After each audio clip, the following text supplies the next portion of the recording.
So today we are together with Kelly Halldorsson, and I pronounced it wrong right there. I know it. You did great. Sorry. Too much. No, no. It's Halldorson. So Kelly, the reason we are talking together today is multiple. One of them is that I got a text from Sandra Dodd saying you should really talk to Kelly, and I know you got one as well. So here we are. But at the same point, I was like looking up who you were, and I was like, but that's the Kelly who once had the Unschool Bus. That is me, yes. Yes, and that has a very big story in our life. But first of all, welcome, Kelly. It's wonderful to be here together with you today. Thanks. Thanks. It's very good to be here. Perfect. Let's What? start right out with the Unschool Bus. There's people who don't know the story, but maybe you, Cecilia, can.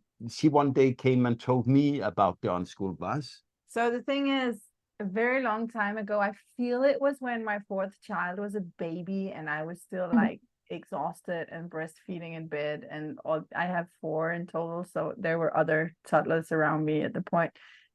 Just beat cancer, wanted to change our lives. I feel it. Can it be true? Like 12 years ago-ish, Yes. I was researching the combination of unschooling and living without a base because I was sick and tired of the Danish winter. My seasonal affective disorder just got worse every year. And every time spring would come around and I would start being a little more happy, my husband would go down with all his allergies, and it was just, I felt we were at the wrong place on the planet. We were on the right track with our life, but the house that we had was pulling us down. And one thing that, to me, maybe my online searching abilities were not profound, but you were one of the only ones out there that I could actually read. It was one of the reasons I started blogging myself, because I was like, there's no information. I can't, no one is telling me how does this life look, but you did. So when Jesper told me, oh, we're talking to someone called blah, blah, I was like not paying attention. And then I was, is that the Unschool Bus lady? I read that blog 100,000 years ago in another life when we were still. So to me, it's like these circles that Sandra Dodd will put us together, but we were all, in my world, we were all headed together because we did sell our house and buy a bus and took off and And and you, sold it again, which I believe you also did. Oh, that's wonderful though. Yeah. Like it's wonderful. So double welcome. Thank you. And so I know the story, but I'm not sure the listeners do. So would you just share it? What's the Unschool project? What happened? So it was like here in the US, it was just after like 2008 was really the big recession, right? And we were living in a very rural town, and we were just really struggling. My husband's a builder, and we had some other things happening in our life that was like kind of a make or break period for our marriage, right? And we have 3 kids, and they were middle schoolish age at the time. We had already been unschooling. They did go to school for a little bit. They went to private school, and then they had been home for a few years, and we quickly evolved to unschooling. And so anyway, things were kind of, there was a lot of pressure. It was a lot of turmoil, and we just were like, we need to do something. We need to go somewhere. We need to experience the world. We need to change, or at least the US travel, right? And so we got an RV to sort of test it out, like an old RV. My husband traded a motorcycle, and then he kept saying, well, we got to do a bus because we can customize it and make it exactly how we want. And the kids can have their own spaces. And I was like, oh, no, please, no, not a bus. I'm already weird enough. Everybody already thinks we're just, like out there. And then he just kept saying it. And we went and looked at some because there was a place that sold old buses. And he just really worked on me on it. I was like, let's try to get a big RV. And he's like, no, let's do the bus. And then I said, one day I just said, okay, if we're going to do it, we're going to do it and like own it. And so that's where I was like, we're going to be the Unschool Bus. That's it. That's what we're going to do. Because I either have to own it or not. Right. And so then we built it, and that was we left traveling in 2010. Right. And we hit 35 states. We lived on the road for 3 years. We went to a lot of events. We traveled around getting work here and there, like handyman work or construction work. And I wrote, and the kids were just traveling with us. Like I said, they were all middle school age. When we started, let's see, they were like 12, 13, and 15. Oh, actually, no, they were 11 when we started. 11, 12, and 13. 11, 12, and 14. That sounds right. Yeah. And yeah, we just traveled around, and we had a good time. I mean, I think that it's really interesting to talk about, because it was really wonderful, and there were things that were really challenging too, right? Because when you're struggling, you bring all that with you on the road too. So you still have to do the work, on yourself and in the relationship and in the family. So I think that's one thing that sort of gets forgotten sometimes, but otherwise that's kind of the story. And then we settled back down in 2013 back in New Hampshire, and we've been here since, and the kids are doing their own thing because they're all very grown now. They are 25, 26, and 28. Yeah. So, well, actually, sorry, take that back. They're in the transition of turning the next age. So two of them have just turned, and one of them hasn't. So 26, we'll say 20, 26, 27, and 29. Okay. All right. Got the idea. Thank you. So are they still living with you, or did they? No, they don't. They're off. Our oldest lives in San Francisco, and he's been there for 5 years. He's the 29-year-old. Our middle son our middle son and our daughter live in the area, but they do not live with us. But yeah. And the middle son is about to adventure off to New Zealand for a year with his girlfriend, and they're going to go live there.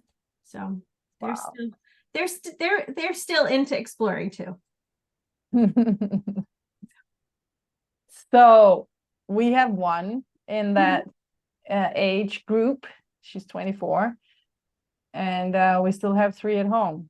So we're in a different stage. Yeah. So. But we're in the same post-bus stage. We're in the same post-bus stage, but not in the same. No. Because we just sold our bus. We had it for 5 years. And now we're backpacking. So we didn't transit back into a base yet. Yeah. And we don't have it on the horizon either. No. So I would love to talk a little about the troubles of traveling in a bus. Maybe it's different in US, but for the listeners out there who is like, oh, this is the best idea in the world, then a bus is very, very big. And I'm not, I ended up taking the card, of course, so I was legally could drive the license, so I could drive the bus, but driving such a big bus up and down mountains and trying to find a parking place, trying to go to the supermarket, it is troublesome. So it looks pretty from the outside, but finding a parking place for it, sometimes that was very difficult. What was your biggest difficulties by living in the bus? I think that so there are some differences. Like my husband didn't have to get a special license because RVs because it's considered an RV. And if it's considered an RV, then you don't have to. That's easy. It's been lobbying has happened so that AARP makes it so that people that are retired don't have to get special licenses to drive big RVs. So if you make your bus and RV, then you don't have that issue. We and driving it around was okay. There's usually generally places to go and park to like go into a grocery store or something. It was a challenge to get a place to stay. If we weren't staying at somebody's house or a parking lot, like say like we have Home Depots and Lowe's and or Walmarts and stuff like that. Yeah. Some of the RV parks would discriminate against the RV or against the buses. Like they won't allow schoolies at all. Okay. So that was frustrating. We stayed in Vegas and I was supposed to speak at an event, and we get to the place we're supposed to stay with the RV, and they're like, you can't even come in here. So, and we're like last minute trying to figure out where in the city we're going to park, where we're going to be able to stay. So that was it. That was really, I think that was really one of the biggest challenges and frustrations, and there are also some towns that don't allow you. We stayed in one town, and we're doing some work for some friends in Texas. It was like kind of outside of Austin, and, which is funny because Texas is a state that has, a reputation for allowing most things, right? Yep. But we tried to stay in the city in this town with our friends, and we had to park our bus at the police station and sleep at their house. Oh God. Because it wasn't allowed. But I can totally relate to that. So the idea when you get a bus and you let go of the base and you think now we're going to travel the world or the US or whatever you think you're doing, the idea is the idea of freedom. Oh, we can go everywhere. And with our bus, we will have all our needs met. We can sleep, we can cook, we can wash our clothes, we can study, we can have our privacy. And the idea that most of the everyday things will be solved because you have this bus with you, like the snail with the house on the back. The idea is beautiful. But then the first problem is, where do we park? And we were traveling Europe, and that was one of the things that were just stopping us. Like, it's not fun because 9 out of 10 places we park, everyone thinks that we're the circus arriving in town. And they will knock our door and ask when the show starts, or if it's a bar or an event or whatever. And so you don't have the privacy, which I can live with that for a while, but I get sick and tired of it, brushing my teeth, explaining people, I'm just making coffee. Nothing's happening. And so that's one thing. But that's after I actually find a place to stop the car or the bus. Yeah. So the freedom was in my mind when we'd done it for not even a long time. Before a year, I realized this is not freedom. I can't go everywhere. There are most places I cannot go, either because it's illegal or impractical or impossible, or because it's just too much of a show. I don't want to be there with my bus. I would like to be there myself, but I don't want to we had a big red bus, an old tourist bus from the 70s, very flashy, very beautiful, but everyone sees it. Yeah. So that was a downside of the bus life. It was a fun life, but it was also an illusion that it gave all that freedom, because actually it didn't. But the freedom Cecilia and I sometimes talk about it, that it gave it was the ticket to freedom, to daring to live without a home base in the start. That has led us to where we are today. So maybe I'm going towards how has the post Unschool Bus years been? Did you gain some of the freedom and dreams that you thought you would within? Oh, absolutely. And I just want to, you just reminded me of something else that I would touch on, is the people coming in and knocking on the door. We'd have people that would literally just walk in, and we'd be like, this is our home. Excuse me, this is our home. You need to, So yes, that absolutely was a challenge. And sometimes we would purposely, when we were coming back to New Hampshire here and staying in New Hampshire, so many people wanted us to visit them and stay with them that we would actually go stay in a parking lot like a Walmart so that we could have some space and some time. So yeah, it's just like, I hear you. It's like, especially if you're not all super social people, right? So, but what has changed is it's so interesting because my husband is actually, my husband Jeff right now is, all he's been talking about is how much he wants to do another bus build. Like he's really interested in doing another bus build. And we're working on finishing our house because we've been in this house for 10 years now. But we bought like the most dilapidated house in the nice spot, right? And we're very, very slowly working on it. And one of the things he keeps saying is, when the house is done, I'm doing a bus next. I'm doing a bus next. And he'd also love to build buses. So we have some friends that live in Merida, Mexico, and have some property in Tulum, and we'd like to build some buses to have down there so people could stay in them. So we're actually kind of dabbling in that area again, kind of getting ready to someday do that. But we would definitely be keeping our home base. That would be something that's different. And I don't know much about your story, but you mentioned cancer. You had just got over cancer. Well, that's something I'm dealing with now. So I kind of have to stay. I don't have to stay, but I really would like to stay in the vicinity of my doctors, because it's not a cancer that is gone ever. So I have to stay with my doctors in this sort of area. But if we had a bus, we could travel some, come back, which would be, I think, kind of the best of both worlds. We happen to live in a really nice, almost a touristy area. So we could potentially rent out our house, while we were doing the traveling. So that would make it more affordable, or actually would make it possibly doable, and where you wouldn't be maintaining two things. But we're really I'm really happy to have found the space that we're in and be able to explore the idea of doing, a kind of a combination where we check back in with what we were doing before. And it's just fun to think about.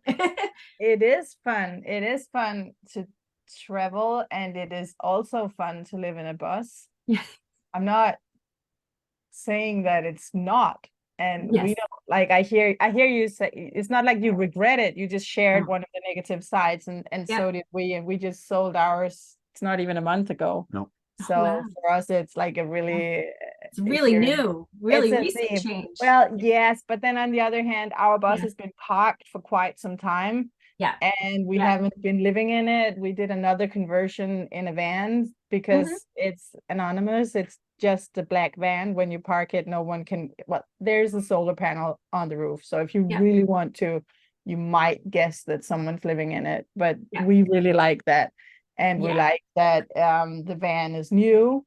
The motor is new, and it can go everywhere. So we did make that transition a year and a half ago. So in that way, it's not new. And funny enough, we are right now about half an hour from Tulum that you just mentioned. So that's backpacking, not with the van, because the van is in Europe. So no, we're not regretting. We're just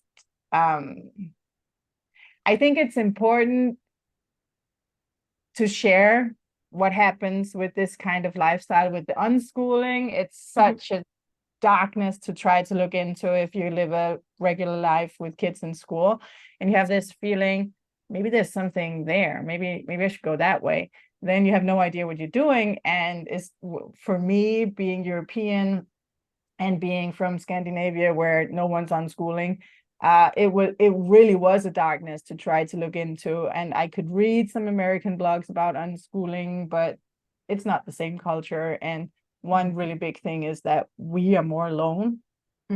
you can find other people. We couldn't find other people. Yeah. So now that we are sharing in the business of sharing right now, recording a podcast, I find it important to talk about the downsides, because it can become this illusion that, oh, if you just unschool, all your kids will be happy, meditating professors of everything, and your family life will be such a beautiful, Instagrammable thing. And if you do a bus conversion, preferably a schoolie, then you just have all the freedom in the world, and every morning you wake up to the waves of the ocean and have your organic orange juice. I mean, it's just, it's that and not that. So that's why I wanted to touch upon the downsides. Absolutely. And I think that that's something that I really tried to make sure to do when I was writing and we were traveling, is to not just share all the beautiful stuff, to be like, well, this is the challenging and this thing happened. And but I also always try to just, being as who I am, I have a positive perspective on things. So even when things are challenging, and something would happen, I'm going to share it, but I'm also going to look for what I can learn from it, or what the positive piece is. And so hopefully I did that back then, but when I go back and look, I'm like, I think I did all right. You did. That's one of the reasons I kept reading the blog, because I'm not interested in the more Instagrammable bloggers on the thing that would always have a homemade organic ice cream brought to the forest, and you're like, okay, you made it in the first place, and how do you even bring it there without, I mean, and why is that the focus of your, sharing? Right. It's just overachievers pushing ambition too hard, and making everyone, or maybe it's like, I think it's the looking for that outward validation, or looking for those praises, or looking for outside of them and outside of their family, people to tell them it's okay. And I think that I've always been a person that, as much as I actually really love like social media and sharing things, because I think it's a wonderful way to connect with people. But it's so interesting because people use it so differently. And for me, it's a means of connection, and it always has been. So it never sort of occurs to me to present something that's not truly my life, or what I'm dealing with, or what's happening, and so yeah, I mean, I do look at pretty Instagrammable things too, but I have it in context of, I know that there's probably lots going on behind the scenes that's not being shared. And I know that personally, I like to share those things because not everybody, my feeling is kind of not everybody has the benefit of being able to see the positive pieces. So if I can share something that's happening, that's a struggle and that's hard, and also say, and this is how we managed, or this is how we dealt with that, or this is a challenge we continue to face, and we'll keep looking at that, and I think that with unschooling too, like you said, at least in the US, it was certainly challenging to find people doing it, but not to the degree that you had, I'm sure. And one of the things that we worked into our travel is we would go to meet specifically unschoolers, so that we could be around other people that were doing that, right? So then you don't feel quite so outside of what's happening. I don't know, like, I'm trying to think of like the harder parts, and what else you mentioned about that it's going to be all perfect. Your kids are all going to be super happy, and they're all going to love everything, and just be like, oh my goodness, thank you so much for doing this. No. One thing I might mix this up with some other blog, but I don't think so. Yeah. One thing that I remember reading that I gave quite a lot of thought back when I was in the process of the transition to the bus life. We had not bought a bus. We were just talking about the options when our fourth child was born and I was out of hospital, and we were like, post-cancer. Mm-hmm. One of the things you said was, if you want to live this kind of life, you have to commit to being baseless. You have to let go of your base. Mm-hmm. And I had a great base. So that was a really challenging thing. And I was just wondering, and I'm glad you gave me that piece of advice. I wouldn't want to own that base at this point. So it's not that. But we decided to sell our house at some point and try this baseless thing out. And I mean, you went back to having a base, and now you're saying, I would like to keep my base and have a bus. So have you changed your mind? Well, I think that it was, I don't know that there might be a little bit of a confusion there. It might be somebody else that said that, but I don't know. Yeah. I think it might be you, but it could be a podcast with you and someone else said it. I don't know. It came from the same rabbit hole of reading your blog and thinking about the bus and the unschooling. Well, one way I could see that I would say something similar is that we had to, because we didn't have another option. We didn't have a house that we sold. We were renting a trailer in a little town, and we didn't have money. Right. If we were to try to then go rent some other place and make that, we didn't have that option. Mm-hmm. So I'm sure that I wrote about that we just had to go, well, okay, we're not going to have a home. We're not going to have a base. And that was probably a thing of necessity for us. And that maybe it translated more as everybody should, but I don't think that I would write it that way. I'm not saying you said everybody should do it. No, and I'm not even saying you said it, but we could maybe discuss it on another foot then. So you have had 3.5 years in your life where you didn't have a base, and I've had a while where I didn't have a base, unless you consider the bus the base. Yep. So, and now you're back to having a base. Mm-hmm. I'm flirting with the idea. Mm-hmm. But no one's on board with it, not even myself. So the base is not coming anytime soon. But it's still the idea of having a base. Mm-hmm. What did you learn from it? How did it change your feelings of having a base now? And, would you share?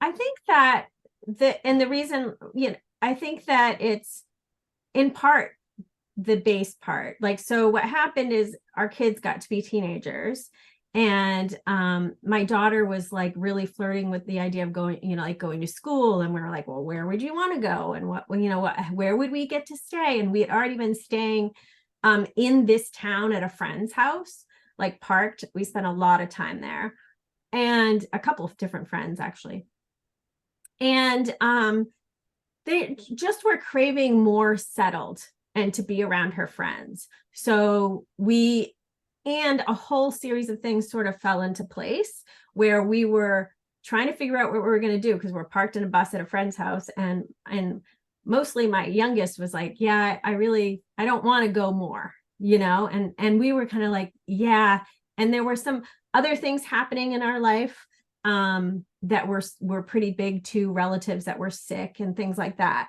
And we live near where our family's from, right? Mm. And so all of those things were kind of culminating in, we need to either figure out if we're going to get an apartment, what are we going to do with the bus? I'd already decided to give the bus away, which we ended up doing. And then things just really kind of miraculously fell into place. And my husband was working with a gentleman that he had done some work with, and that does like flips houses, and they and he bought the house that we're in because he wanted to flip it. And we were like, after a little while, we're like, we'd like the house. We'd like that house because of the space it's in, the place it's in. And so we worked out a lease option, and then we got like a private, it just all a private mortgage. It all sort of fell into place, like really beautiful. Like beautifully, like, I still scratch my head and try to understand like how that all happened. But it, you know, honestly, I think it's through the connections and that we've made in life. By being who we are, we connect and talk to people, and we, you know, like some people call it networking, but I don't like, I feel like if it's true connections, that's not what it is, you know. But so that's how we ended up here. And it really is kind of a dream spot, like where we're actually located. Like I said, the house is not like. And how is it to have a bookshelf again? A big enough bookshelf. Well, I'm looking around, I'm like, I don't really have a bookshelf yet, but but it's nice to have the option, and it's coming together. It's only taken 10 years. But yeah, it's nice to feel rooted, where I think that both my husband and I haven't really had that in our lives. He, you know, he was like in the foster care system, which is like in, then he was adopted, and so we never really had, like, I never lived in a house before. This is my like first time, you know, my parents didn't own a house, or, you know, so it's just, it feels good. And what's pulling me to keep the base is what the options the options it brings us. Like I said, we would be able to potentially rent it out, you know, or potentially, you know, that kind of thing, but also our kids are all like in their late 20s now, like mid to late 20s. And I'm like, well, what happens when they get married and they have grandkids? And you know, I want to have a space for them to come visit. And probably the very biggest thing is we love animals, and we have a million of them. So you can't really have that on a bus. Let's see, we currently have about 25 chickens, 2 geese, a duck, 2 turkeys, 4 rabbits, 2 dogs, you know, like we have a lot of animals. So that's another thing that pulls us to wanting to have a place, you know. And then if we have a bus, if we do another bus conversion, then we can have that for a couple things we were thinking is we can have that for going to events. We like the band Fish. So we'd like to go to, you know, like Fish music events. And we also talking about possibly like building something out like that we could then rent the bus out. Like, do you have a family member coming to visit? You know, do they need a place to stay that's not in your house? We'll come bring it to your house and park it, you know, things like that. We're looking at the other options. But I think it's the same energy as when we were on the road, because it's like, how can we think outside of the box a little? Like, how do we think and how do we adapt to what our circumstances are now with, like, I need to be near Boston because I need to be near my doctors, or, you know, like I want to have space for the kids, or I do want to get to go out and do some things, you know, and how do I adapt to that? So, does that make sense? Yeah. Okay, I'm just planning to go up, but I think you're sitting on another question, so I'll shut up. No, there's 2 different subjects that I think would be interesting to talk about. One is about how you started unschooling. And then after that, I would like to go in to talk about cancer and the fear, because it is something we have in common, different versions, but there's a lot to touch upon there. So how did you start it in the whole unschooling world? What happened? So I had always wanted to homeschool my kids. Like, I had this vision of like, oh, I'm gonna have, this is hilarious because that's what I ended up with. I'm gonna have three kids, 2 boys and a girl, in that order. I'm gonna live in the woods, and I'm just gonna homeschool them, and it's gonna be this. I don't know where the vision came from, but that's sort of what I wanted. And my husband used to tease me. He's like, well, where's the dad in that? I'm like, oh, well, I don't know. That's what I used to say when I was young. So I think that, though, when I had the kids, and then we originally, like, my first kid, we lived in Phoenix, Arizona, which is far from here. when I had him, but then we ended up moving back to New Hampshire around family, and I had the other two. And I really lacked, and I was young. I had all three of them by the time I was 24. So I really I lacked the confidence, right? Like I didn't feel like I could explain to my family why I didn't want to send the kids to public school. I also currently had lived in a town that wasn't great and didn't have very good schools. And not that I wanted to send them to public school anyway, but I just couldn't explain myself well enough. But I could get them to understand that I wanted them to have a special education or an important education. So I did send them to a private school. We sent them to a couple of private schools at first. And the first one was like a Montessori style school. And then it cost more than our rent did. I mean, it was really expensive. Yeah. And then we ended up sending them to a Christian school, which was right by our house. We're not Christian. But the attitude of the school was, they're your kids. Like when I interviewed with like explored the school, they're like, they're your children. We know they're your children. So if you like have a problem with something, you want something, you tell us, we're here to serve you, kind of thing. And so they went there for a few years. And when my oldest was in fifth grade, they bumped my middle kid up a grade. So he got skipped a grade. They all were younger because they have fall birthdays, which I don't know if it matters where you are, but it matters here. It's like there's like a cutoff that you have to be a certain age. And stuff. Yeah. So they were already young, and then they skipped my middle kid up a grade too. And so the last years they did was fifth grade, fourth grade, and second grade.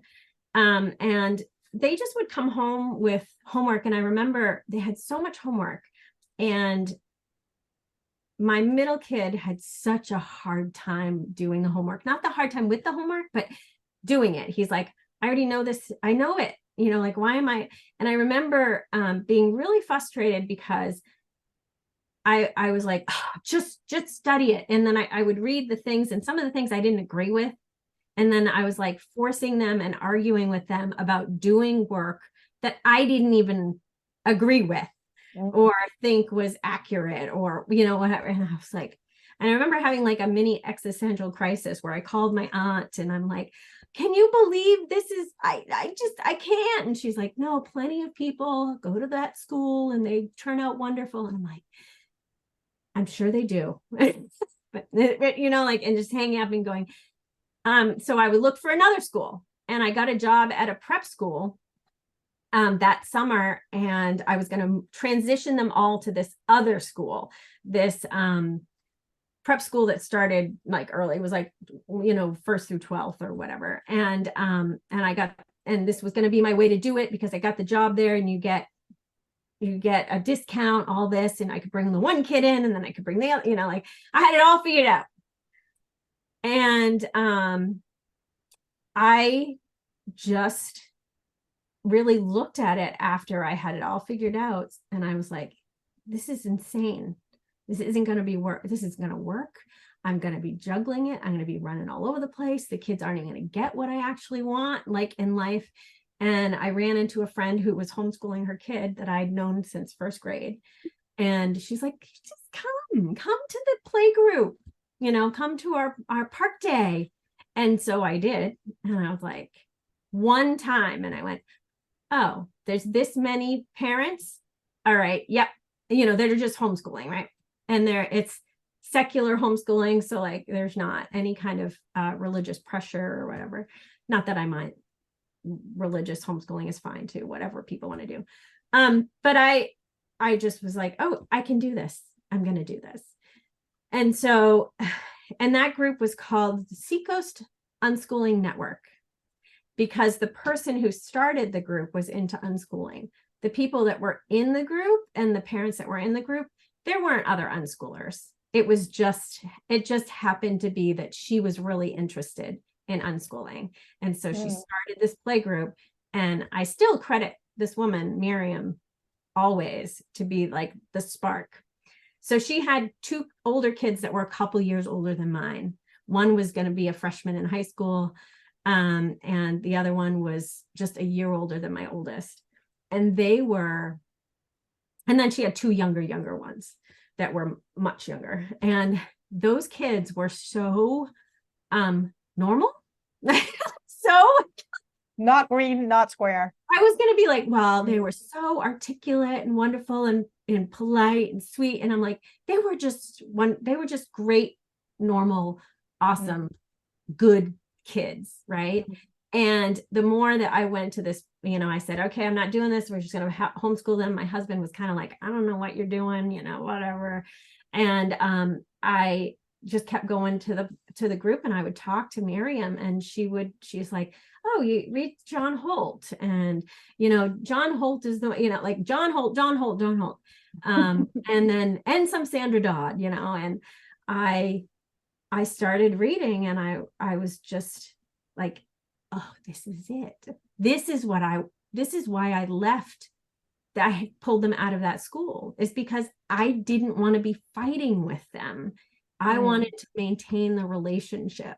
I want that to be the structure. And I know from my own background of schooling that's what I needed. I needed that freedom to explore what I was interested in, because I was one of those kids that was considered a gifted kid, right? And I was just like my middle son, where I wouldn't do the work. I'd be like, I already know this. This is why there's stuff going on at my house that's more important than this busy work, and so I just very quickly, I think we did a couple projects at first, where I was kind of focused on math, or, math and reading. But I want to say within 4 months, I was unschooling. I was like, oh, wait a minute. No, I'm going to be like, what are you interested in? What can we do today? Or if I was interested in something, I'd be like, look what I'm doing, or like, I would just sort of bring it in. And I made the focus be my relationship with the kids, and how could I manage, and it continued to be like, how can I manage my own emotions so that I could be a better parent, and I'm still working on that. Oh yeah. Yeah, I still work on that. And then, it's just fascinating, because you can kind of sort of look, you can definitely look back and be like, okay, I actually wish that I had unschooled from the start, if I had that time. I wish that I think I would have done better overall if I had done more care for myself, like loved myself a little more and been a little better example in those ways. But it's so interesting, but that's how I shifted into unschooling, and then I embraced all the pieces. It wasn't long before then I was radical unschooler, where the kids were really allowed to go to bed when they wanted and play video games, where I had once upon a time been very strict about that. So a long ramble. No, it's great. It's great. I was thinking about how powerful. So there are two forces at play. One is the expectations of everyone around you, and your expectations about their expectations, or, it's in the mind, and it's in reality. It really is walking upstream to make this kind of decision. We did meet some people. They were around, and there are more now, but I had the general impression that there are more in the States, but then it's a huge country, so it's not everywhere you meet someone in the local supermarket. I get that. So that's the one force, is everything pulling you into the normality, and then there's the other force, which is just powerful. Like, you can't even explain it, to meet other people and their kids. You said it, I looked at them, and they were normal. There's nothing wrong with them. And this was exactly, Yeah. I remember feeling ashamed staring at the other homeschooling families' children when I first met them. I was like, it's not a Sue, Celia. But really what I needed at the time when I was flirting with the idea of homeschooling was to see some other kids, some kids who had never been to school, because the idea was so radical. Mm-hmm. And in all reality, that's what I did when I was shopping for private schools. I would go to the private school. I would listen to all the blah, blah of the teachers and the headmaster and whatever, their philosophy, but I would stare at the teenagers. Mm-hmm. You know, you put in sweet kids, they're 5, 6 years old. What do you get in the other end? What comes out? Exactly. And that's what you're staring at. And I'm just thinking, yeah. it's just the most powerful thing. If you're ever flirting with the idea, even if you're not flirting with it and think all the unschoolers are crazy people, maybe go look at some of them. It's the most powerful thing ever. So it's just funny you had the same, I mean, I had that experience, the exact same experience. And I also think I think my road to unschooling was more bumpy, that I would unschool, but then fall into a darkness of doubt and pull out the books again and try to do some structure. And then I would unschool, and then I would, there was some, and I can't remember now, it's been a long time, but there was some months, maybe even a year, where I would go back and forth and have these relapses into the idea of structured home education. Yeah.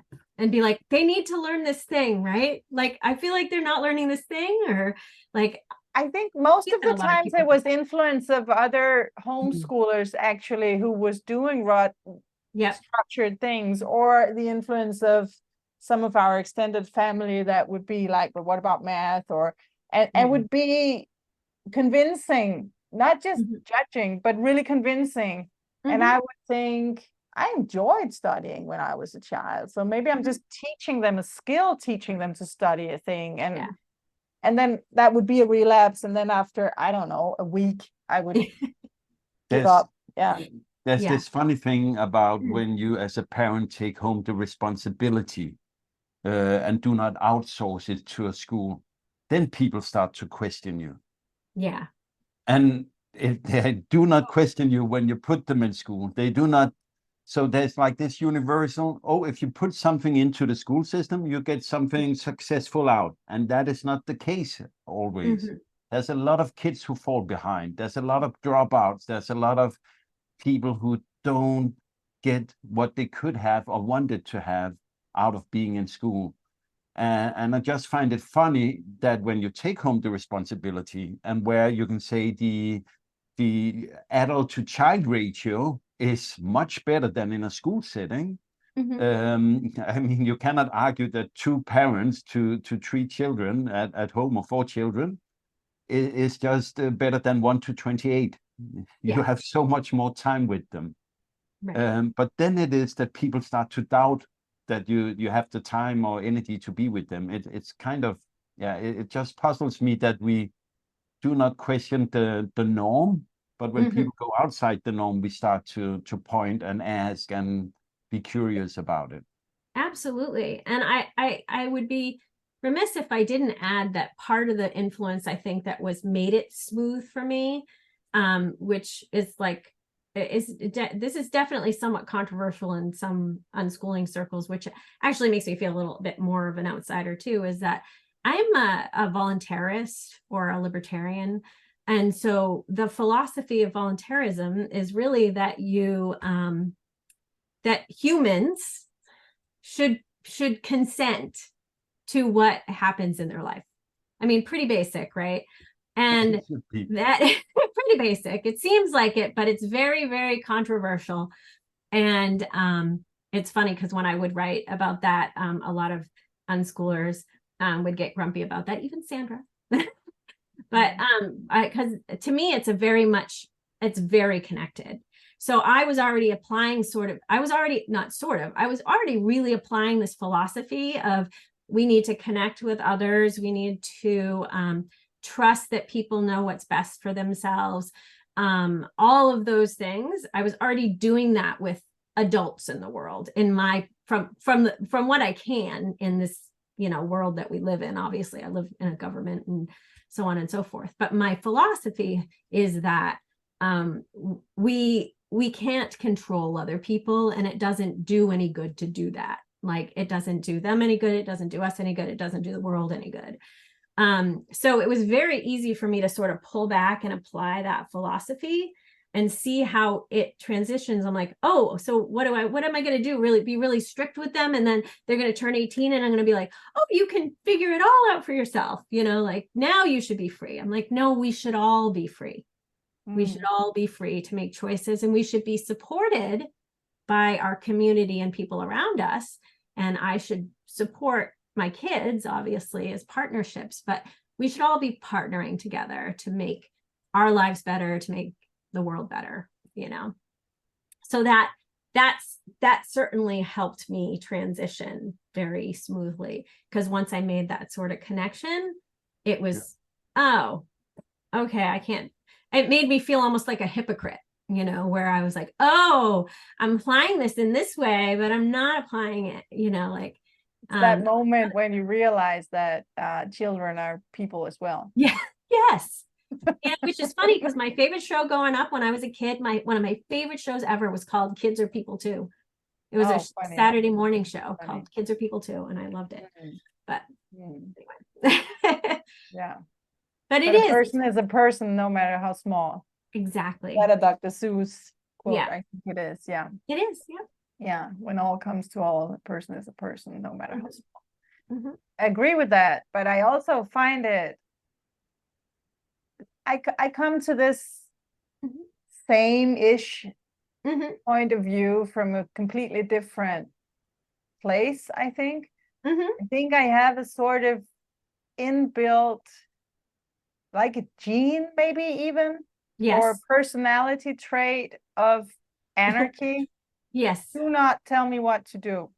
Yeah. I even saying this now, my toes go like this. Yeah. I cannot handle it. Really. And my mom was the same. Very much so. And several of my kids really freak out if you try to tell them what to do. You know, don't do the finger. Don't do the command thing. Just don't do it. They are very nice, cooperative people. I'm extremely social. I want to be in a social field of negotiations. I don't want to call it rule, but we can have strategies and systems, and, you know, just don't call it a rule, because then I have to break it. I just have to. It's like an OCD thing. Yeah. Don't make cake today. Don't make cake today.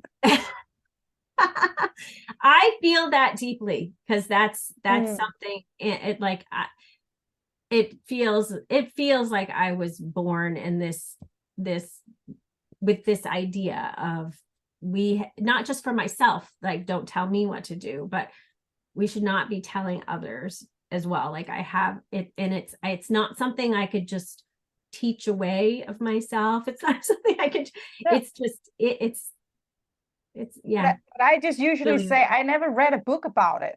It's not something that, it's not a point of view that I reached from studying philosophy or politics, or it's so innate in my personality that I just have to respect it in other people as well.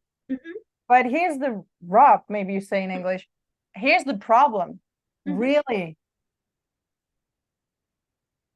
my children are my responsibility. And when they were born, I couldn't just, you know, leave them of course on not. a flat surface and hope for the best. Yeah, they need my help for everything day one. And now it's not day one anymore, but still I find that it's my responsibility. Some of setting the scene is my responsibility. Listening to what scene they want is my responsibility. We have together the final say. I have the responsibility that there will be enough money to buy water at the end of the month. I have the responsibility that everybody at least have the option of thriving. And I find that the balance between being this radical, I don't want to say anarchist, because anarchist sounds like I have some sort of strategy or rule or philosophy. I don't. But freedom person, being that and still governing somehow my children, still telling them, you know, you're not having any more peanut butter today. It's not good for you. Or I think we should all put our phones in another room when we sleep. I think we need that as a family. I say these kinds of things because I really do believe I know better. And because I really do believe it's my responsibility to say it. And I find this a very hard dilemma to work with as a mother. Oh, yeah. How do you cope with this? And do you have any? I feel like I can give some perspective there, because there's when I, like I said, when I used to be pretty strict when my kids were little, right? Like they didn't eat certain things. Well, yeah, I didn't give them a lot of candy, you know, I didn't want them playing video games all day long. Like one of the things I would say. And I think that I think it was nice because of what age the transition sort of started to happen. So I have that benefit for me, like where I kind of recognize that I wasn't going to be able to control their behavior and all the things in their environment as they got to be, you know, middle school age and then high school age.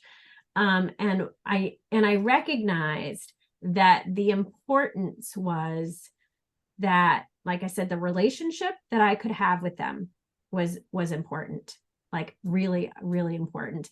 And the other piece of it was I worked on letting go of, and that sounds too sort of flippant. I worked on digging in myself about how confident I, like what things that I did. So I kind of looked introspectively. I'm like, what are some of the things that I did that weren't great? I know that as a kid, all I ate was cheese and bread and meat when I was a kid. Like, that's it. Like, I didn't like any kind of variety of anything.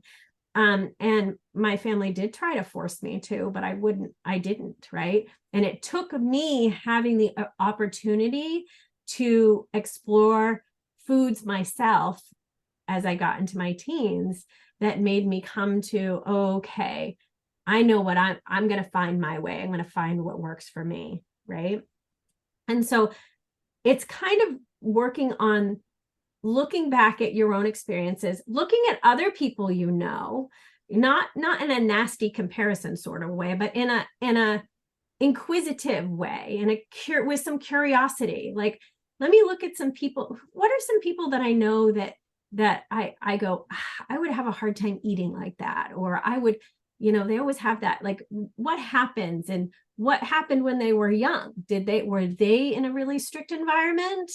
I do that with my husband. My husband eats so much differently than me. Like, I mean, he's vegetarian now, but he eats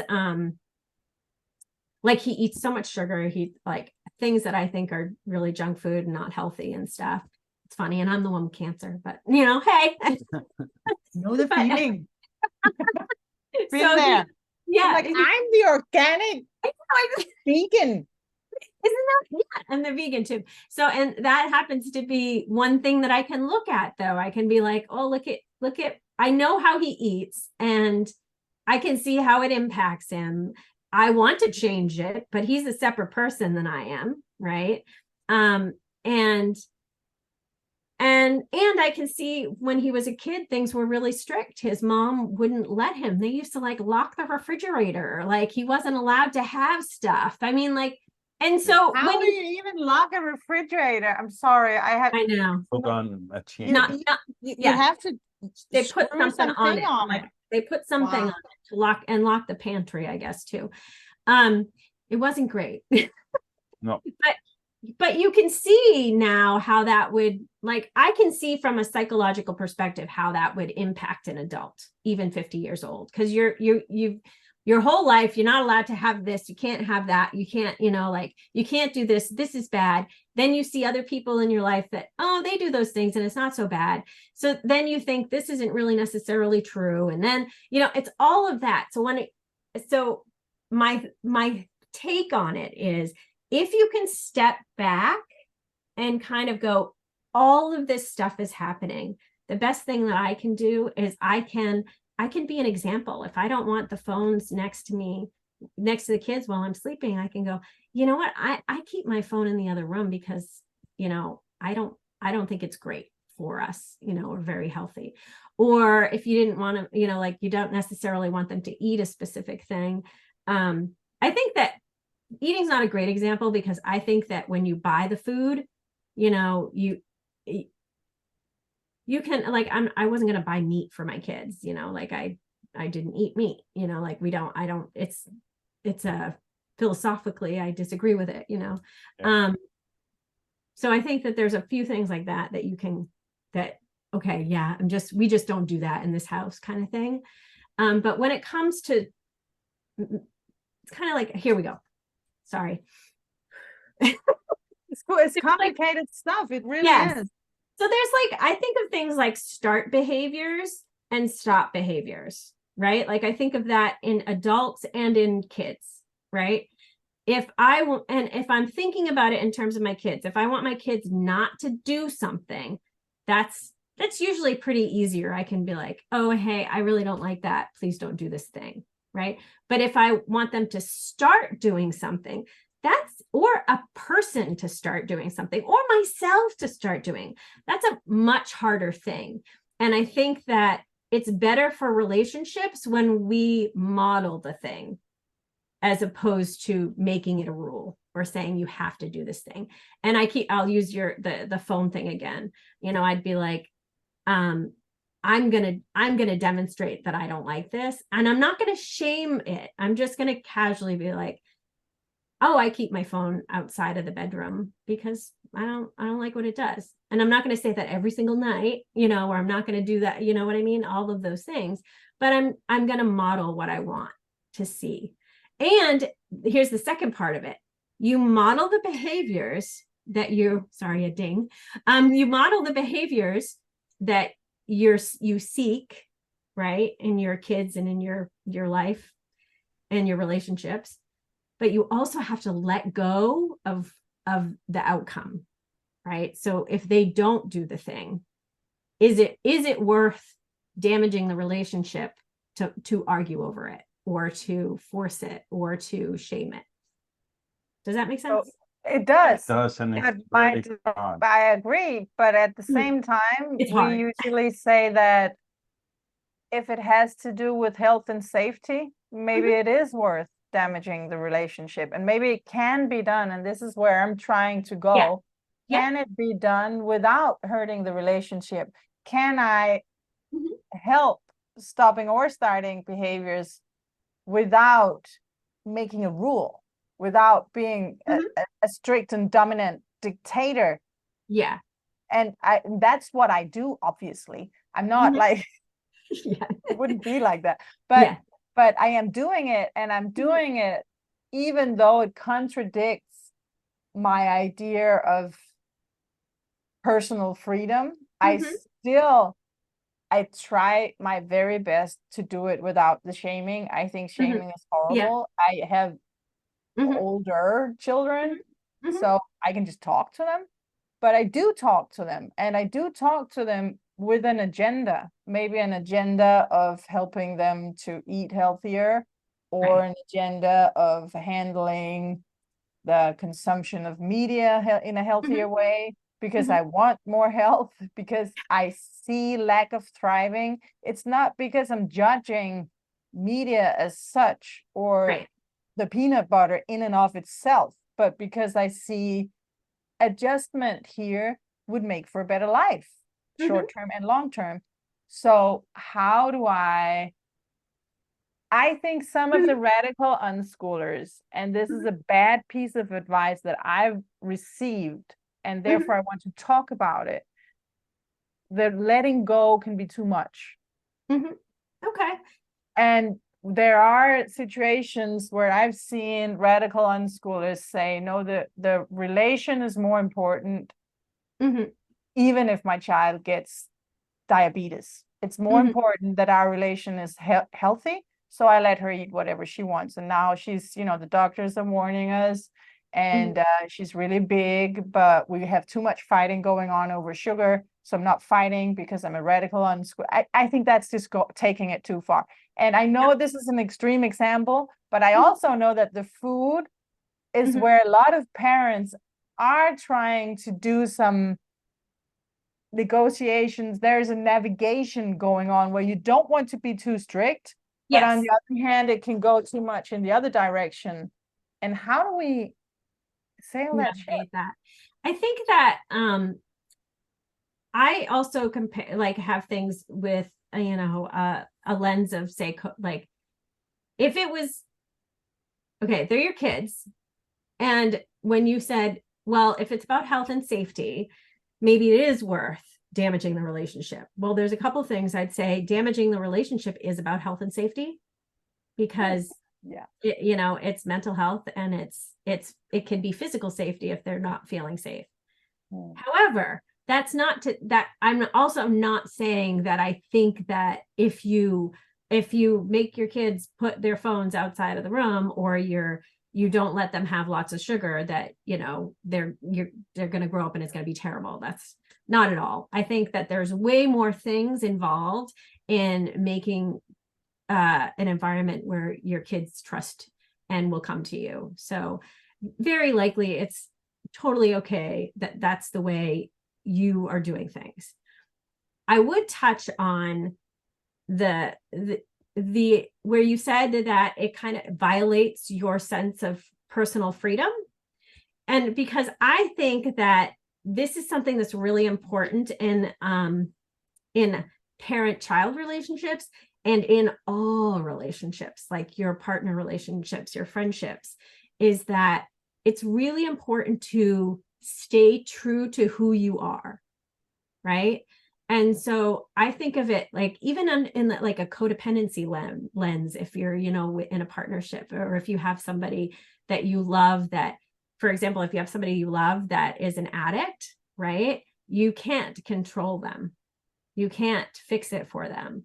You have to recognize that you have to come to a place where you can let go. And I use that loosely. I don't mean it like, oh yeah, we just don't do anything, like we don't care. You're still there, and you still do the things that are true to you, right? But it's gonna be unique to who you are, right? Because you might have, say you had a kid that's a teenager, right? Let's say they're underage, they're a teenager, and they have an addiction issue, right? So there you got, like, you can try to ultra control the situation by, like, sending them to rehab where they're locked up for 2 years, right? That's one method you can go. Sometimes that works out for the kid, sometimes it doesn't. Like, you can make certain rules around your house. I've seen parents, because I also do work with NAMI, which is an organization called National Alliance for Mental Illness, and NEABPD, which is National Educational Association for Borderline Personality Disorder. And so they teach a lot about codependency and, like, how to deal with situations like this. So that's why I'm using this example, because I think it is also one of those things that pairs really well to unschooling, is because it's about recognizing what's okay for you, right? And what doesn't violate your sense of self, right? And it requires you digging in and really looking at what that is, right? And for you, it might be, it violates my sense of self as a mom to have them eat all this sugar. I can't do it. It's just going to cause so much stress in me, and then in my relationship with my kids in that way, right? It might be that, right? It also might be like, you might dig in and you might go, I really can't control them. And And I really want them to come to a place where they can figure this out for themselves. And I'm going to explore that and let them explore that.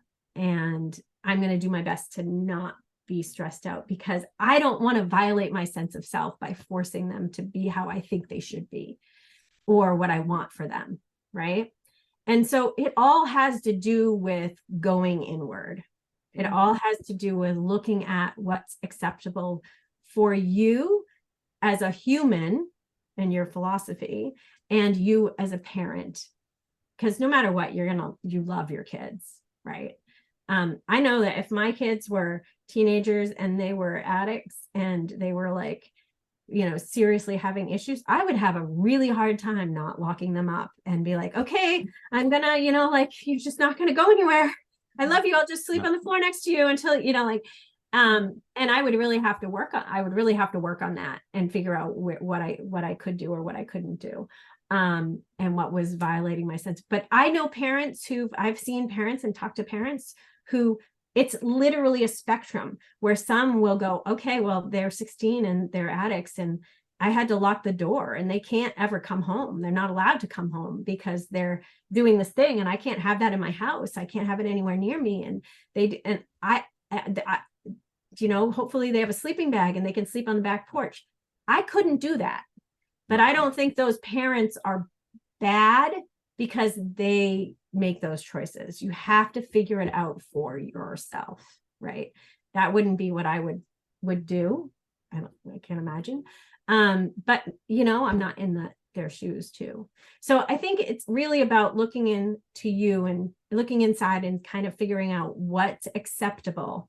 I can't remember who it was. Maybe it was Pat Ferenga who said, unschooling is about allowing as much freedom as you can possibly give, still be still be the parents can cope with. Yes, exactly. But he's paraphrasing John Holt, I think, when he says it, actually.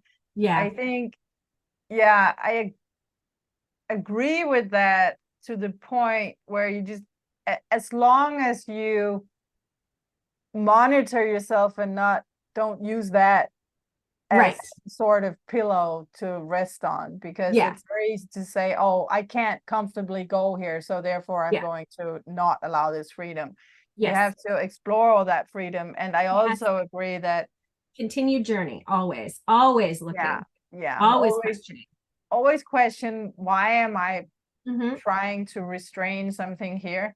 What is the problem really? But I like what you said about staying true to yourself. It's the point I've reached now after 10 plus years of unschooling, where I'm just going to be honest with them. I found out my relapses into the idea of curriculum and control and systems. What worked for me was to talk to them, to say, I feel I'm relapsing. I'm getting all these ideas now. Can we talk about the situation? And then I would talk to them, and we would end up in a good place, rather than me buying school books again and throwing them out 2 weeks later. And now also, if I worry about some of their thriving elements or I observe something and I'm like, I can't have this, it doesn't look like a happy life to me. I'm worried, or at the moment, probably because I'm reading a specific book, I'm very worried about technology and all the algorithms sucking us into being distracted and entertained all the time. And the peace of mind is a big theme for me at the moment. But then I just go talk to them and say, I see this, it worries me. How does it feel in your end? Can we work with this? And sometimes I get to, and this is great, because I've had all these great conversations with my great, smart children. I can actually say to them, I'm sorry, it's probably about me. I'm probably having one of my weird days. But this behavior right now, I can't have it. Can you please not do it for the next 3 hours? Because I'm in this house as well, and I just can't have it. And then they're like, okay, cool. Everyone has to thrive here, and they know it's not forever. Yeah. But in all honesty, sometimes it sounds like we're always well balanced and thought out, and it's just talking kind and lovingly to our kids. But in all honesty, sometimes that revelation of where our limits are comes after they have been surpassed in some way by them or ourselves, where we maybe end up having a temper tantrum or something as an adult. And this is one of the difficult things about being a parent and an unschooled parent, where I'm almost saying sometimes I can see how easy it would be to send the kids to school, because just having a rhythm where everything is normal and somebody else is taking care of it, you don't need to think through all your values and all that. If there are problems, it's someone else's It's fault. someone else's fault and problem to deal with it. And it is one of the biggest joys I find in living like we do, full-time parenting and unschooling, is all the things we talk about, all the things we work through. But it's also one of the things that I sometimes stretch a little. It's like, man, now that I need to think about new stuff. Can't it just be easy? Sometimes I think we are not thinking too much, but there's a lot of thought going into being a present parent. Yeah. That for my sake, I've only been a stay-at-home dad for 5 years. For the first 3, I was more behind the computer, and it was a lot easier just to go to work. In all honesty, it was really wonderfully easy coming home, and everything with the kids were my wife's problems. And she had sorted it out, or I could talk with her when they went to bed about, where are we with this and this? And then it would be her problem the day after. And it might be that, or I presume it's actually like this in many families where the dad is going to work out of the house, then it is a little easier for us, to be honest. We don't carry all that.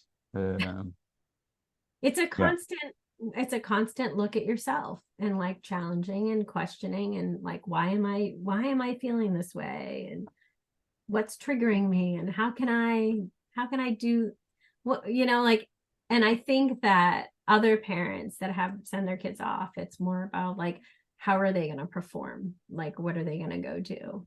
And I can be hands off. I don't have to think about it too much because somebody, yeah.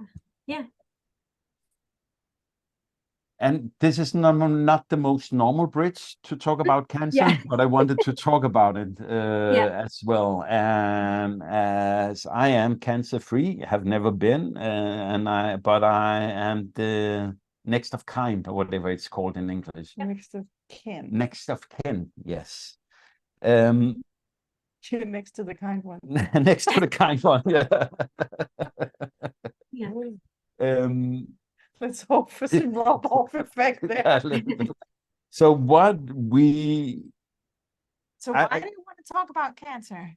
Because Kelly is going through it, and we have something in common, and it's a very wild thing to go through as a family. And maybe what we have gone through can help people out there, and maybe some of the reflections you have made in your life can help some people going through the same things.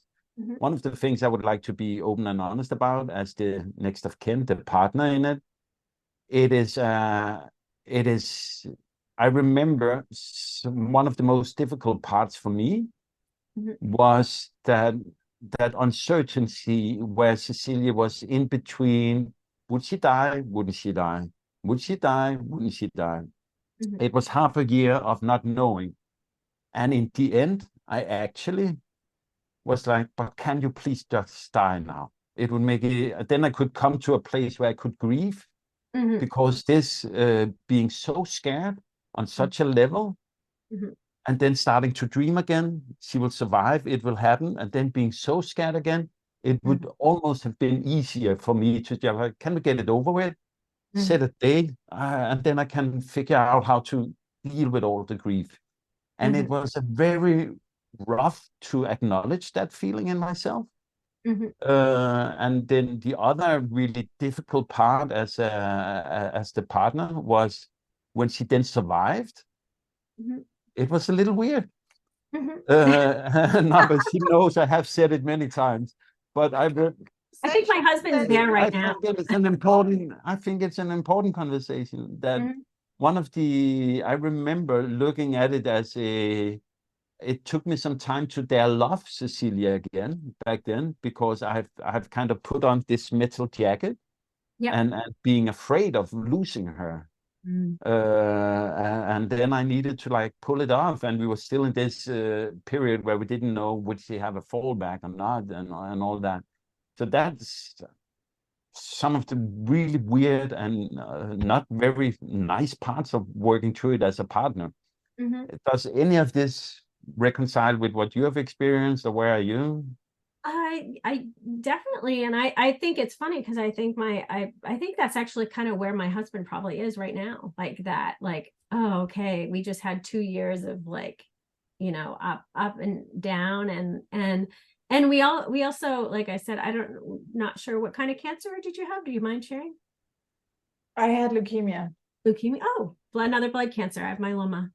Yeah. And so no, I say yes if I get it. Oh, blood cancer. It's a blood cancer. It's another kind You of had a blood cancer, yes. Just trying to understand which one Kelly has. Oh, multiple myeloma. Okay. Multiple myeloma. And for me, what's that? I have no idea. It's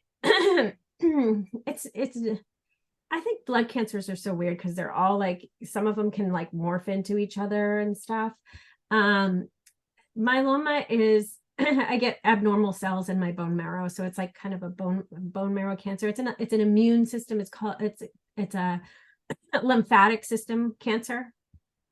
But and it's one that you get and it's not curable. It's not curable. So they have all these things that they do to like keep it off for a bit. Yep. And I found out, and it used to be very, very grim that people that have myeloma, like, so if you like Google it, it's like, oh, the 5-year survival rate is like 50-50 kind of thing. And I've had it for a number of years now, like, but I got, it was, I kind of lucked out and kind of didn't, right? So I got an associated condition. So sometimes cancer causes another problem, right? And so my myeloma was so early on, like it probably wouldn't have been noticeable at all, except I developed this thing called cryoglobulinemia, where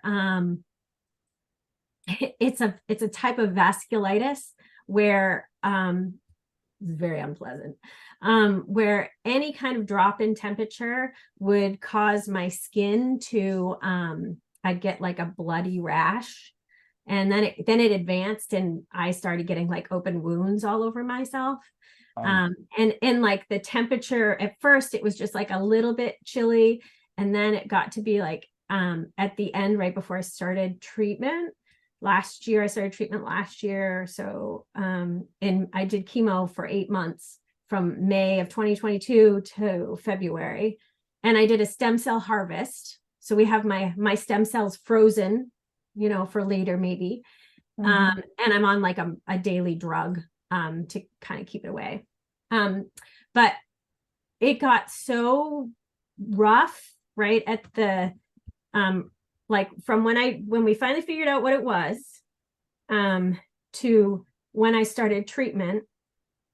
We put off the treatment at first because I was so early in the myeloma, but then the cryo advanced so badly, so quickly that we have a little like tiny house on the property, and like I was in there. I was just like confined to it, and I couldn't. I got a remote car starter that would, you know, show me the temperature of the car, so I could like start the car and get and run to it, and like I was just really restricted. It was really unpleasant. Yeah. But I think I kept a really good, like I felt like I had a really good attitude throughout it, but it was really very traumatic. It's only now that I can kind of look back and go, oh my God, I can't believe I just went through that. You know, like it's wild. And now that every day I feel like I'm probably 90% me again. But I wasn't, I didn't feel in my own body. I didn't feel mentally. I was just run down. Like I said, I feel very grateful that I have the perspective of seeing the positive.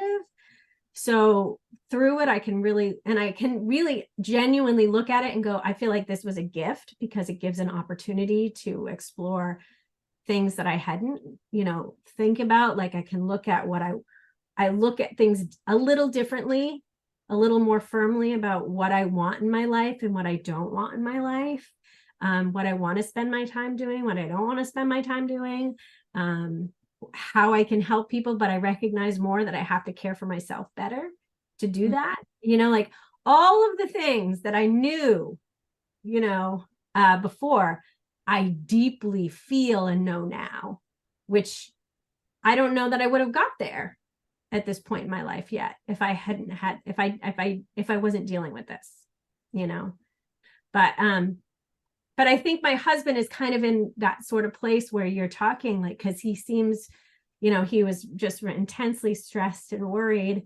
And he had to do so much too, because like I couldn't go out and do this stuff. It was, I mean, I was handicapped. I had a little handicap plate, and now he sees me, mostly just me again. And he's a little like, okay, well, what do I do with this? Yeah. And we have to I get testing every month still, so we don't, And the days before, all the Right. fear. Yeah. Yeah. We know it's coming back. We just don't know when. And so that can be a kind of, unpleasant part. And I think that navigating that as a couple is challenging too, because I mean, I don't know how you each are with each other, but I tend to be the one that's the one that looks more at the positive, and he's pretty negative. Like that sounds bad, but he's wonderful. No. Overall. He's like, the world is bad, and I'm like, the world is bad, but it's also wonderful, I'm just, I don't know. I think that for me, that's one thing it's just interesting to see play out. And I don't know. Yeah, no, I think one thing that is very similar is we called it post-traumatic growth.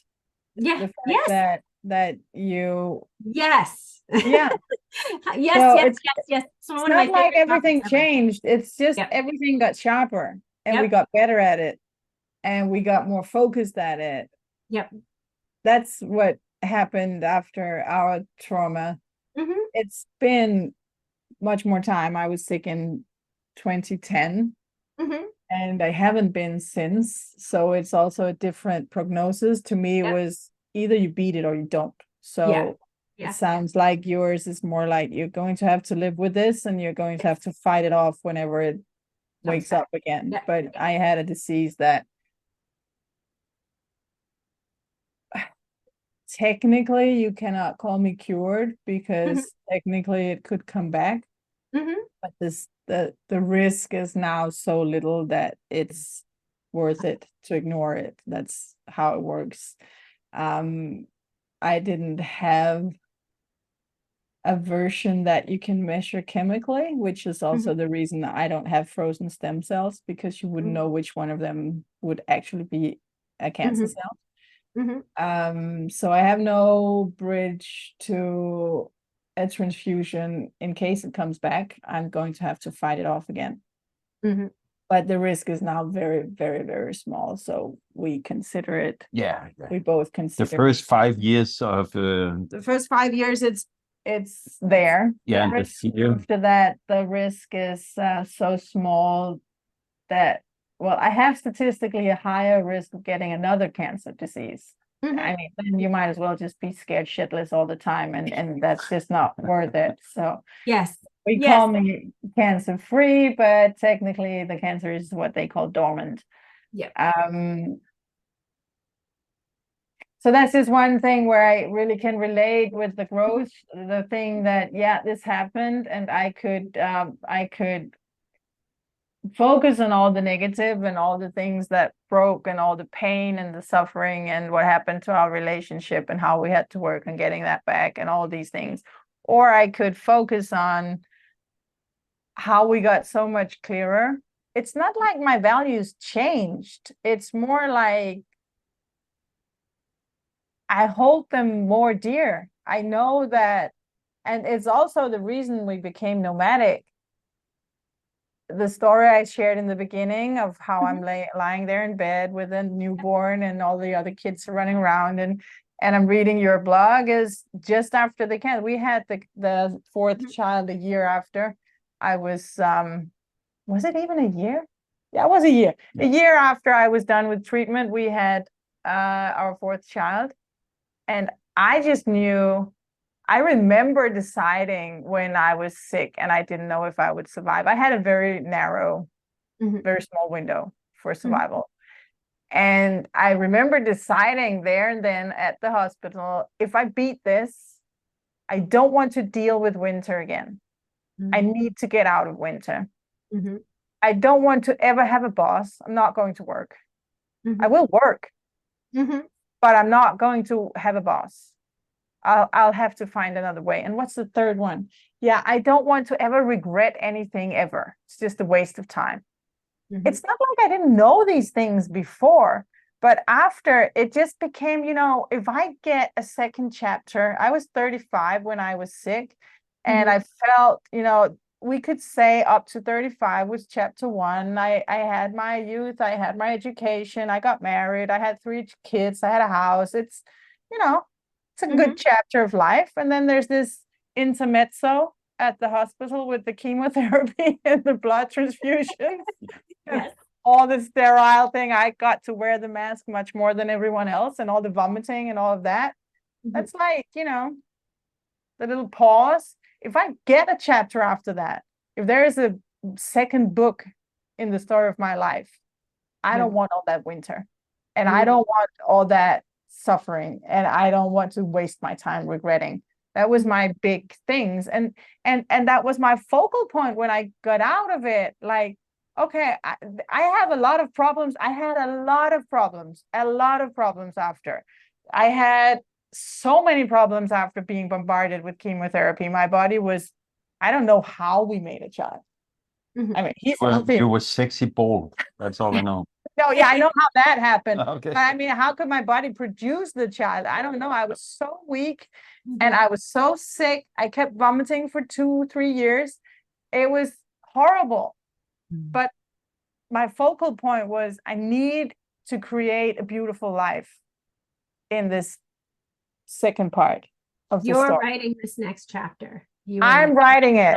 I'm the author. And yeah. And I just hear you saying sort of the same, you know, okay, let's stay on the path then and not waste our time. Yeah. It's deep reinforcement, right? Deep reinforcement of the values that you want in the world. And I think that's the gift that it gives you.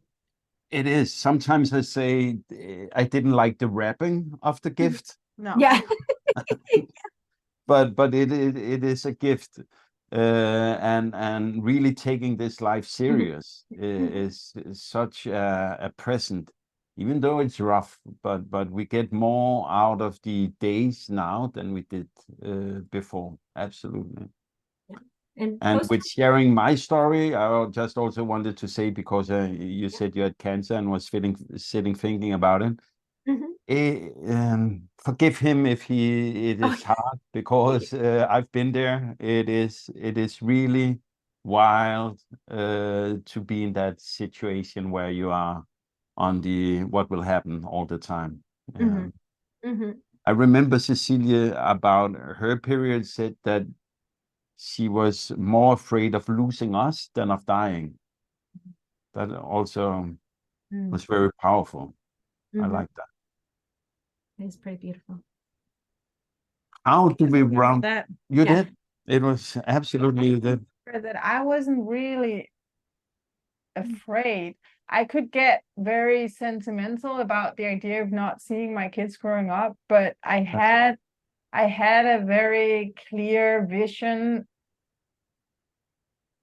I don't know. I mean, I think it was sort of easy, and I don't think my story here is parallel to yours, because leukemia is different, because you get so vulnerable and so sick, and either you beat it or you don't. I mean, it's not like I didn't get to go home for a while. It's not like all of the cancers with Skin. no, the That- oncology, where you see is it growing or not, all of this. This was a very straightforward thing. They could measure in my blood every day, what's the status of this? Is it going away or is it not?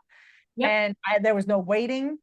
And it was very clear, is the chemo working or not? And they had no way of predicting it. They said to some patients, the chemo will eat the cancer, it will work. Doesn't technically eat the cancer, but anyway, either works or it doesn't work, and it's clear you can see it within 24 hours. And if it works, we have a percentage, how well did it work. And I was just in the very lucky position, it worked very well, it worked 100%. It cleared it out every time. I did 4 treatments, and my job was just to survive. I mean, my job was easy, and if I failed, I would be dead. I would have no more problems in a way, It was not like, but my husband, his job was to navigate his own panic, the panic of our 3 children, and the outcome, if I didn't make it, was going to be his problem for the rest of his life. So in a way, I'm not really traumatized at this point. I survived, and I have some scar tissue here and there in my inner systems. I wouldn't say it didn't affect me negatively. I shared all the positive things, the post-traumatic growth, and how it all got clear and how we got powerful, and it really is the motor driving us to do all these crazy things that we do. But of course there's also scar tissue. Of course I'm also hurt. It's just not that bad, whereas I think for you, it's still really traumatic. I still have some stuff that I'm just pressing down there, not working with them. Yeah. I'm not Do doing that. it. Yeah, maybe. Dig into that. Volunteering. Maybe at some point. Maybe I'm coping. That's fine. No, I think I look at it. I really do look at it like a gift, and I try, and maybe because I'm still so close to I haven't even been a year outside of treatment yet, and technically I'll still be in treatment because I have to take a pill every day.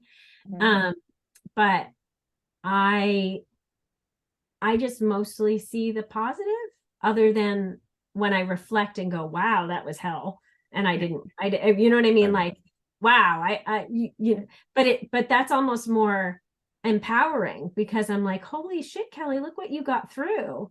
Like, look what you got through. And it was a lot, the only reason why that treatment was put off, or I put off, was because I insisted on putting it off, because I was like, I don't want to do the chemo thing yet. I don't want to do, and it was, but it became very apparent that it got so aggressive so quickly that, I mean, with the lesions and stuff, what happens is you lose limbs.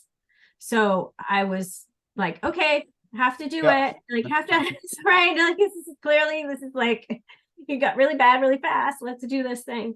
But it is this weird long, which is different than like an intensity really in a small amount of time, right? Where you're like, you have the one, okay, this is it. You got to take it. Either it's going to work or it's not going to work, or, yeah. Or I couldn't put it off. I felt, I knew physically at that point that and they also confirmed that, the doctors, if I said no to treatment, I would die within a week. It was not like I didn't have any time to pause and think. And it was really a weird thing, because I was hospitalized on a Friday and diagnosed the same day. They had to take some bone marrow things out, and it takes a while to confirm the diagnosis that they had from my blood. But they have to, of course, be 100,000% sure. And they told me, we got this. This is a curable disease. Not everybody gets cured, but it is a curable disease. You have to take the chemo. You cannot take anything else on top of it. If you want to do something alternative, you can do it, but then you're not getting the treatment here. Right. And then you can beat it. If you don't take it, the prognosis is you will die within a week, maybe 10 days. And I felt that. I could hear my body screaming. Yeah. So, and then I had to wait until Monday to get treatment because it was weekend. Like how does that mess with your mind though? You know, like, oh, you're gonna die in 10 days, but you can wait till Monday. Yeah. So you have a week and we'll wait 3 days. Yeah. Okay. Thank you very much. Yeah. That was a really, really weird weekend, like as in very much. And at the same time, I had multiple infections everywhere because the disease was eating my immune system. And one of them was so extremely painful that I got morphine. And so my mind was in shock and in a blur of drugs. And also I just had everyday blood transfusions because my blood percentage was extremely low. Yeah. So yeah, that was a really weird weekend. It really was. Well, you said it with the post-traumatic growth, like that. When you said that, that's like one of my favorite topics, my favorite things is I'm so fascinated by post-traumatic growth and how some people have growth and some people almost have the opposite, right? Where they have like PTSD, post-traumatic stress disorder. And I am, because even at all of my experiences life, when I have something traumatic, I feel like I've grown from everyone, you know, and it pains me that not everybody experiences that. So it's fascinating to me. And I wish there was like something magic that you could help, you know, like poof, everybody experiences that instead. Right. But obviously that's not. I might risk it and be very provocative and say most of it, I think, is mindset. Oh, I think it is. And I think people with PTSD, I get how hard life can be and how severely impacted you can be by things that are out of your control, and that the reactions in the emotional life is also out of your control. But at the same time, if you want to choose to also have post-traumatic growth, then it's mindset. It's all it is. And it might be that you have to work really hard to get into the rhythm of having this positive mindset, looking at what did I learn from this? What can I gain from this? What is the takeaway that I now uniquely have? No one else has it. I can walk longer and in more light because of what happened. To get into the habit of thinking in that way is a habit that might have to be curated for quite some time. Just like if you want to learn, if you want to run a marathon, you're not getting up and running a marathon the day you decide it. You get up and maybe you buy a sports bra and a pair of shoes and run 200 meters and feel you have to throw up your lungs and faint, and then you do it again the next day, and a year later maybe you can run a marathon, maybe even not, maybe you can only run half a marathon. And the same thing, I think it's very habitual. It has very much to do with how we usually look out on life and how we usually use our minds. So when I was talking and studying about post-traumatic growth, the literature is very much like as if it's random. Some people have this. Oh, that's amazing. As if it comes from nowhere, as if it takes no effort. And as if it's just, you know, you're just lucky if you have it. You know, some people are blonde, some people are darker hair. It's not like, I don't believe in that. I believe it takes personal effort and everyone can achieve it. And I'm not sure I'll be popular from saying that. No, I think so, but maybe I echo what you say. Like, I think all of the things that you're saying, yes, And I actually do think there's something that some people have more of a natural ability to do this. Like I was born with this. And you know what's really funny is I did like, have you ever done like the DNA studies? Right. No. So there's a specific, There's an anarchy gene. They there's will a find. there's a gene, an empathy gene. And Okay. this empathy gene, if you have it, like the specific orientation of it, it's called like if you have the GG allele, or you know, as opposed to the AG, whatever, you have a tendency to be more empathetic and recover from stress better, and like there's a whole bunch of things. It's actually really, really highly studied. And when I first like did my like 23andMe and then like ran it through one of the things and that came up, I felt so validated, because I was like, because I have that the GG, right? And I remember, because my husband did it too, and he doesn't tend to be that kind of person. And I think this is a silly quick story, but he has the AG, which means he would generally be maybe less empathetic, right, than the regular person. I'd be more empathetic than a general. That's generalized. That's only like what you're kind of born with, but everything that you're born with still has to be either strengthened or not, right? Yep. And when I told him that, his response was, oh, see, it's always bad. I have the bad thing. And my response was, no, actually, yours is better because your empathy is earned. You have practiced learning these tools, and I just have this natural disposition for it. So it's easy for me. So yours is actually the neater thing, because you're empathetic out of practice, and I'm sort of empathetic out of natural ability. Which is also hilarious, because that's exactly what those two things mean, right? Exactly. Yeah, that is actually funny.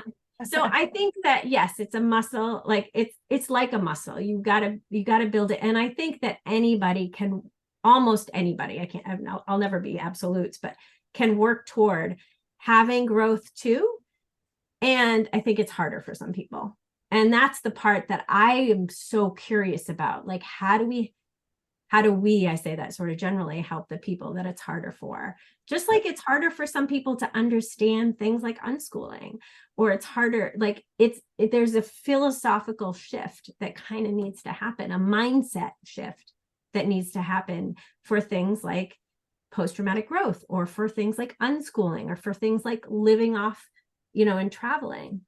It's mindset work.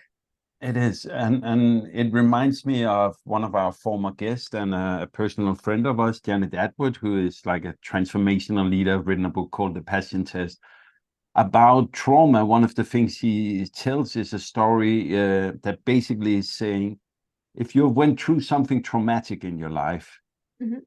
then it's up to you if you relive it every night. And some people, when they walk through life and relive the trauma again and again, they keep reminding themselves of that things that maybe only happened once. And whatever made that happen once is at fault, of course, but it only happened once. Mm-hmm. And it is again about, and that's one of the things I love, is like taking the responsibility for your own life. And it's also where I love the connection with the whole unschooling, is we take the responsibility and we keep taking it. But it's also so damn hard sometimes. Mm-hmm. It is.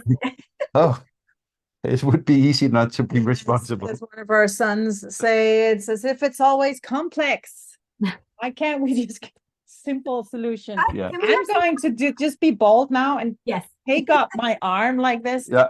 Yes, I love this conversation, but the 1 hour thing is we forgot the 1 hour to 2 hours, 3 hours, and 4 hours. Okay, but let's maybe we meet in Tulum and build some buses at some point. It's a wonderful conversation, and it could go on and on and on. I feel it, but I think we have to somehow make ourselves stop. What about rounding up with a good advice for people out there wanting to travel the path or either a bus or unschooling? You can choose which one to give advice to. Oh, goodness. I think that to work on, like, I think for either one and for anything in general, that could just apply is to work on acceptance, like radical acceptance and patience. Like those are two things that I think are just so important in any of those journeys, like either traveling, because accepting where you are, right, and having patience and accepting that, you know, like things aren't going to necessarily go the way you need, but also with unschooling, like find a way to be more patient, like find a way to take some space when you're frustrated, find a way to take a deep breath so that you aren't always or so that you're not aggravated or stressed when things don't go your way. Like, perfect. That's my basic Thanks advice. a lot. Okay. Kelly, if people want to connect with you, Mhm. how can they do that? They could find me on TikTok. It's just my name, Kelly Halldorsson. That's it, at Kelly Halldorsson. And I'm on Facebook still, and Perfect. yeah. We will share the links in the show notes as well. And I would, before saying goodbye, say thank you. Without you, I'm not sure we would have ended buying a bus, which was our ticket to freedom. So it's wonderful to connect with you now, and thank you for the change your writing has created in our lives. I'm very, very grateful. Thank you I so love my much. bus. Well, I'm honored. I really am. And it's so wonderful to meet you, wonderful people. It's just remarkable. It's awesome. And your journey is remarkable. That's just all love. It's all love.